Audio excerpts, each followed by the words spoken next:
So a day in the life of a trainee teacher. I get up and I try to get to school for about 8:15, nice and early. Usually the first thing I do, I take all my stuff off in the staff room. I usually leave my stuff in there because I teach in so many different rooms. Let's say I've got 1 hour free in the morning, PPA time, to do planning.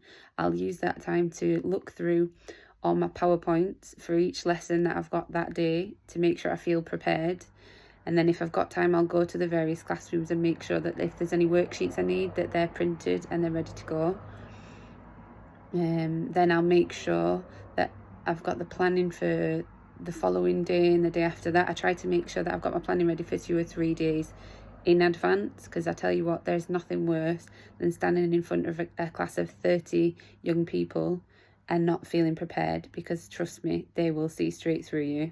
Make sure everything is prepared in advance and waiting for them, and make sure you know your lessons as well inside out. So it might be that I've got a free and then I've got 4 lessons back to back. So I might have let's say year 7 French second lesson, and then I might have year 7 Spanish second lesson, and I might have year 8 and year 9 French the 4th and 5th lesson. I also teach 1 PSHE lesson per week, and I do have to go to registration because I'm paired up with a particular form group. So I'll do registration with them. I'll do a PSHE lesson once per week with them. At the moment, I go to college 1 day a week, and I'm in school 4 days a week.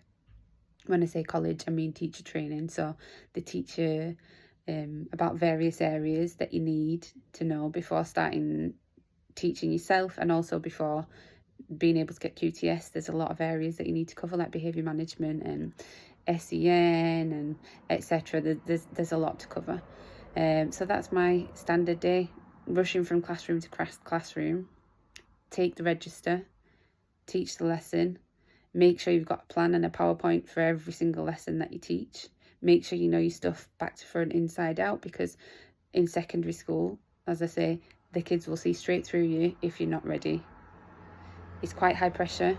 It's a lot of, in my case, I know it's not the case for all schools, it depends which school you're working in. There's a lot of language classrooms, so there's a lot of classrooms that I'm shared across. I've got lessons across all of Key Stage 3 and Year 10. Not Year 11 at the moment, but that's fine. Any questions, just ask.